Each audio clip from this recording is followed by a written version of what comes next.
Welcome back, everybody. It's time for another episode of WVU Marketing Communications Today. Coming to you live from the campus of West Virginia University, this is a syndicated show that sits squarely at the intersection of data-driven decision-making and marketing practice. With the man with the golden voice and the magic touch, Matthew Cummings. Hey, Matthew. I wish. Is that on my business card? That's it. That's why I read it right off of there. All right. Sounds good. I appreciate that, Paul. It's good to be back hosting another episode of Marketing Communications Today from West Virginia University. We have another good one on tap this afternoon. Brands in Motion, how to evolve using a value and data-driven approach. Over the next 20 minutes, you'll learn how to cultivate a unique brand identity in this modern landscape. Our guest today, Dan Hill, CEO of Hill Impact, will share valuable tips to modernize branding strategies using data-driven insights without losing sight of organizational values and heart. Dan has been trusted by world leaders, CEOs, and celebrities to build, defend, and, yes, even sometimes repair brands. He's a leading expert on brand positioning and reputation and has appeared in the New York Times, USA Today, Los Angeles Times, and Washington Post, as well as shows such as NBC's Today, PBS's NewsHour, and NPR's All Things Considered. And now, Dan, you can add WVU Marketing Communications Today to your bio as well, right?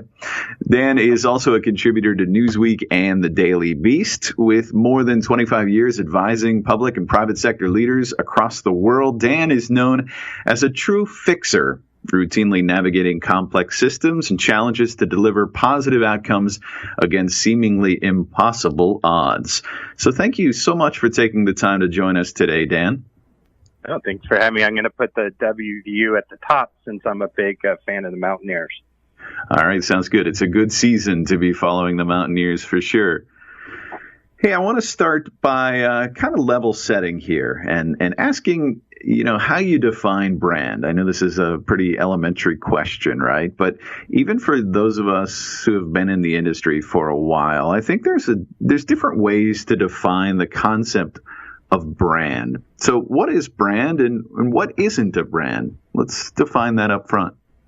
Sure. Well, to me, a brand is your relationship with your most direct stakeholders. And I call it a relationship because it's not just how you present yourself to customers or to your stakeholders, but it's how they see you. And to me, that gets lost as reputation sometimes. But to me, reputation is a broader issue, but brand is really the relationship that an entity has with its core stakeholder. That's a good definition. Speaking of that relationship, what is Brands in Motion? That was the title of our podcast today, and it's a concept that you've developed. So what is Brands in Motion? In my years of working with different brands, one of the things I've seen time and time again, and I've even participated in, and you probably have too, are these great branding exercises that take months, sometimes years, to get everything perfect because this is a brand that's going to last for the next 20 years or next 10 years. And it becomes this shiny object on a hill that we have to dust off every now and then and protect. And there's no fluidity to it. And to me, a brand in motion is really going back to that relationship concept. If you think about marriages, for example, how many times have you heard a couple who's going through hard times, maybe 10 years into their relationship, say, the man I married isn't the same today, or the woman I used to travel with and who liked to go out and eat wants to stay home. Well, people change, organizations change, and what a brand in motion is a brand that from the very beginning sets itself to be fluid and be able to adjust to times and really make that relationship one that has give and take. That's interesting. Speaking of that, how did you come up with this concept? How is it different than that conventional view on brands that you described earlier? I kind of backed into it. I backed into it through my crisis work, actually. So much of my career has been helping organizations that are in the middle of a very high-profile issue. And in doing so, some of the brand development things that happened at the front end of the process are what created an issue to begin with. And so we have to go back and fix those. And it just kept coming over, in 20 years, over and over. I was thinking, if this brand were more nimble, if this brand had paid more attention to its relationships, we wouldn't be facing this crisis. And so over time in doing crisis work, the biggest thing I want to do is help organizations avoid a crisis. And I think it starts actually with how you brand yourself. So how does Brands in Motion then manifest itself in the work that you're doing with clients or even for you personally? Well, I mean, for me and for my firm and how I position myself, I think the problem with the concept, if there is one, is if people think that it doesn't have to be tethered in any kind of core values. And I think that's really, if there is anything that's foundational, it has to be around values. That's how you drive a culture. That's how you get buy-in. For me, it's just making sure that the values are consistent and that we have that built-in ability to listen to our stakeholders, our customers, our clients, and adjust as we go. And it manifests itself in our crisis prevention work because we get very into the weeds about who you are, what your identity is, what your relationship is with your main stakeholders. And when most people are looking at policies and procedures and crisis response plans, we're getting into the real details about who you are. We have some time here before the break, and I want to go back to two things that you mentioned. You mentioned finding the brand value and also listening. Can you give us some practical advice on how best to do that? Well, let's take social media, for example. So many people in our profession are all about this as a tactic to transmit, but too little are we talking about it as a tool for listening. And if you think about a big manufacturing company and what the kinds of things they may be, let's say an automaker, communicating through social, think about all the things they can be hearing. They can detect a problem with a particular car, perhaps months before it becomes public, or they may be able to hear about an issue with their workforce. Maybe they're organizing to go on strike. And so it's making sure that every tool you have that's meant to be transmitting information is also a tool to be receiving information. In fact, it should even be more so.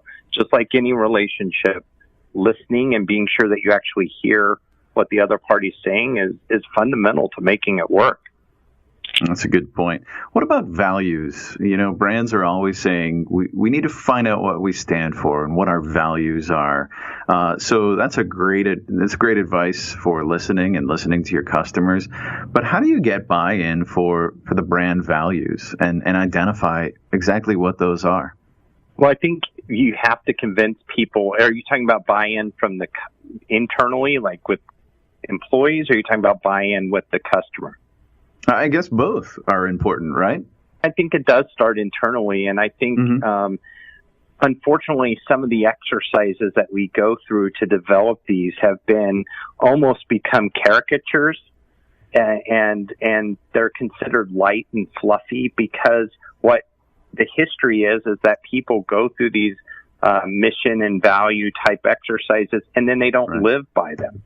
The first thing you have to do is convince people that this is actually a meaningful activity that the organization is going to stand behind, and have some kind of way to empower the people in the organization to really embrace it and to live it and to make it a part of their workplace culture and to hold each other accountable to that. If you don't have that, if you don't have the internal, you're never going to convince external stakeholders that it's real. So start inside first and then work inside out. And to me, with the external, yes, you're right. And to the external stakeholders, you don't typically talk.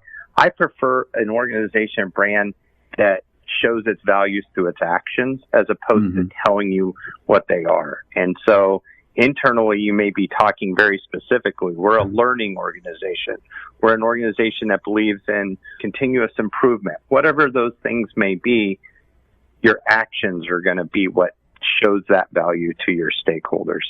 Sure. Now, back to this concept of a brand in motion. And speaking of that motion, what happens when brands overreach or creep on their mission or values?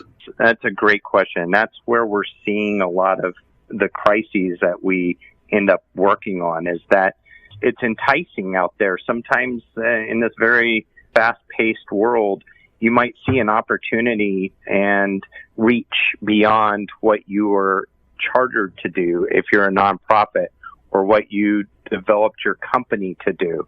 Mm-hmm. And by reaching, you can totally upset the entire, it's like riding a bicycle and seeing something and deciding to reach for it, and then all of a sudden you've had a massive you've got all kinds of scrapes up your life. What is that called when you have a road rash? Yeah, road rash. Right, sure. The same thing happens to brands when they reach outside of that. And it's just making sure that opportunities get run through a system to make sure they fit with where you are. It doesn't mean that you don't adjust to go pursue that, but you got to make sure the foundation is ready for it. And that takes time. Yeah, building that strong foundation. How does, and you mentioned this earlier, that you arrived at this concept through your work really through crises. How does motion then make a brand less vulnerable to a major crisis or guide responses maybe when one happens? One of the things I've learned, I developed this thing called the crisis score a while back. It's been really 10 years of work to get to where it is. And I can take a look at any crisis in an organization and give you an assessment of how big of a problem it's going to be. Mm-hmm. And it's about 30 different factors that go into that. And one of the things that I noticed was when people have a certain expectation for a brand, it creates an anomaly. And so what we've been told in strategic communications and PR for so many years is that there's this halo effect, that if you're a great brand and people love you, then you can absorb a crisis. Well, I started running simulations through the score and noticed something. That's not always true. And I'll give you the example. General Motors had a crisis with its ignition switch. Mm-hmm. Toyota had a crisis over its acceleration. Toyota at the time was the number one brand in safety, reliability, customer satisfaction, and approaching number one in sales in the U.S. Wow. GM was very far from that. They were at the bottom of the list in terms of customer satisfaction, safety, every other metric.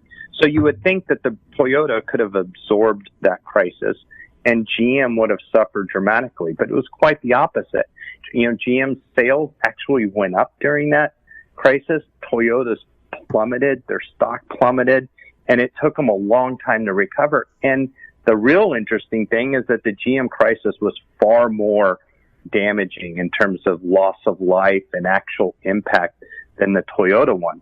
And so what it got me thinking is that as a brand, when you set this expectation, that you have to have some way to have a conversation about how you absorb these things, how you learn from them.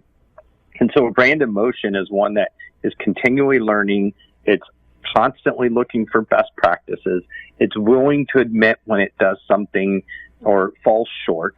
And it has a process in place to fix those things in real time without having to go through massive rebranding. I can't stand, and I hate saying this, they used to be a client years ago, but the Wells Fargo rebrand of saying that they're a new entity as of this date. Yeah, reestablished in 2018, right? Yeah, that's not a brand in motion.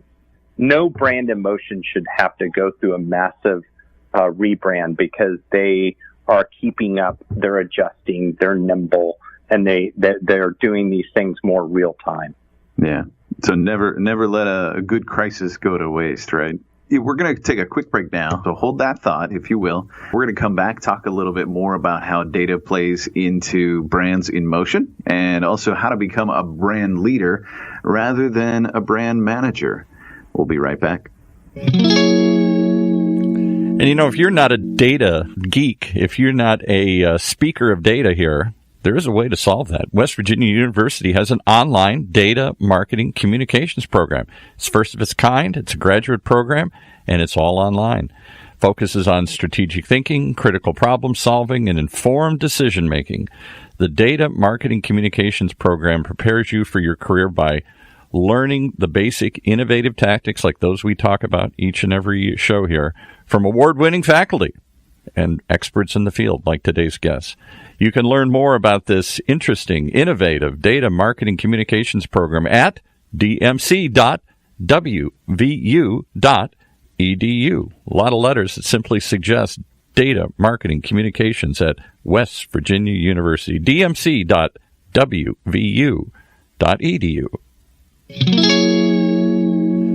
All right, back for some more insights and innovative thinking here from our guests here. Thank you, Paul. Appreciate it. Dan, right before the break, I had responded to you and saying, never let a good crisis go to waste, right? And you had a follow-up there, and I apologize for cutting you off, and we had to go to the break. So what were you going to say? Well, I was just going to say that, a crisis defines a brand, whether it's an individual or an organization, and it can define it. It can even define it positively. And I think we live in a pretty forgiving world. People expect there to be mistakes, and it's how you own those. And I think a brand in motion is able to see that and doesn't set itself up for the fall by over promising and not being able to meet those expectations. Again, it comes back to that relationship, right? I mean, I'm saying that all the time to my son. It's how you respond that's really important. I want to pivot a little bit and head over to data and talk about data and what type of data should communicators and leadership be using to make decisions for brands that are in motion. So I think one of the criticisms I've had about communicators more than marketers in the PR profession is that they are too far away from the bottom line. They don't understand the P&L. They don't understand what really moves a CEO and investors. And it's really the data that matters to the company in terms of its performance, its margins.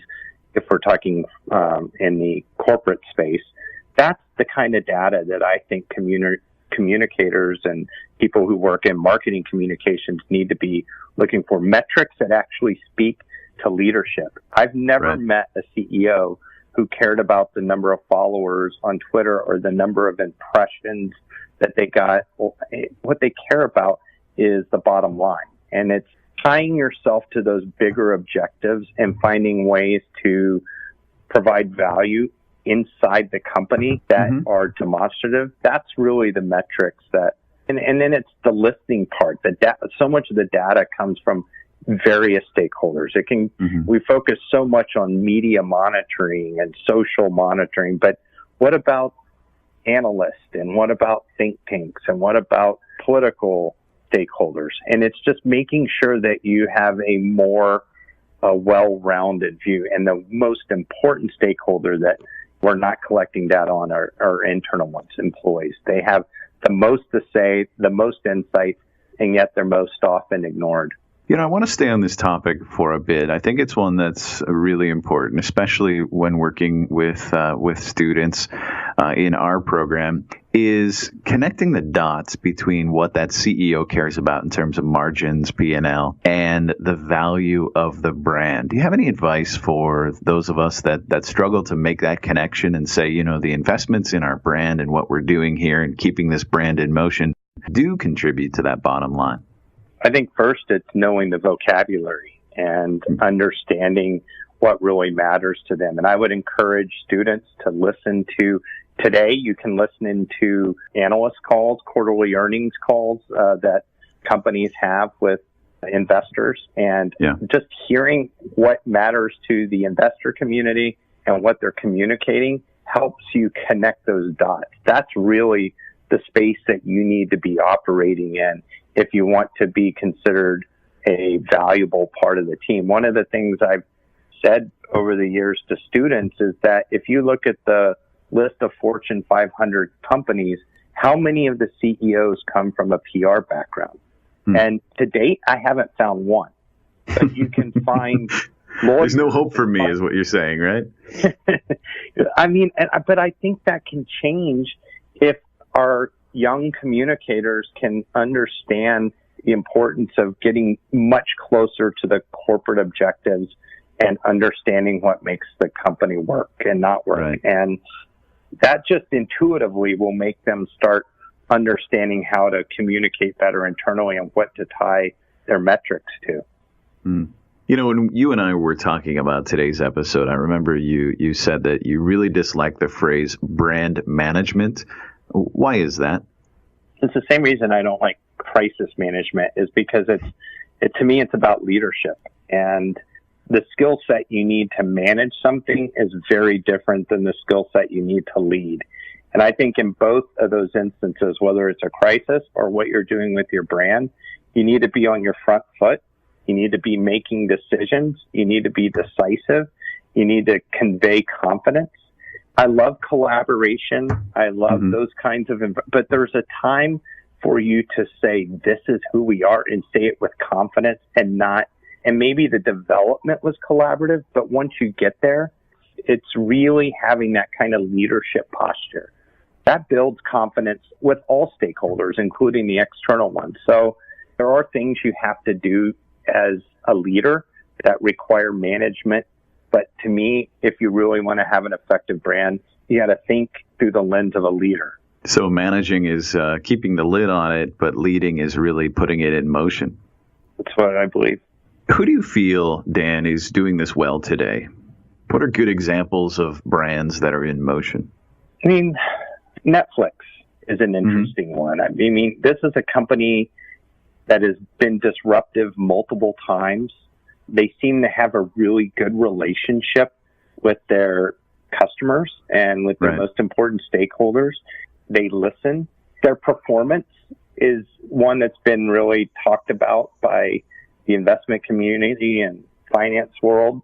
And so whether it's going to be a long-term success or not still remains to be seen, but they really do stay on top of things. They reinvent themselves, but it's seamless. I don't think of the Netflix that I watch that has original content as the same Netflix that totally put Blockbuster out of business, but it all connects and it all makes sense. And you haven't had to go through massive rebrandings.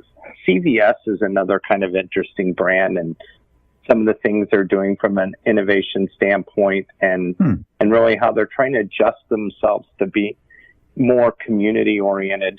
And some of the decisions they've made, like taking cigarettes off the shelf, I think have shown kind of that brand in motion, willing to take a risk, but to only double down on who they are.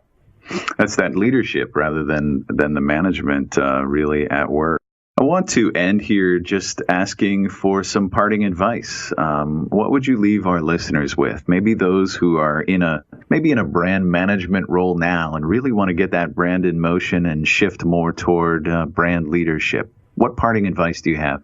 Some of it I've said, but getting back to what really the organizational fundamental objectives are and tying your day-to-day work to measurable and demonstrative sales or fundraising or performance. And then also just making sure that you're not chasing whatever the most interesting or creative things are without taking into account what the true underlying purpose are. And I think we get excited about new platforms and new outlets and new ways to communicate, but we get too excited about using the tactic and we don't ever bring it back to the strategy. And that would be my kind of parting advice.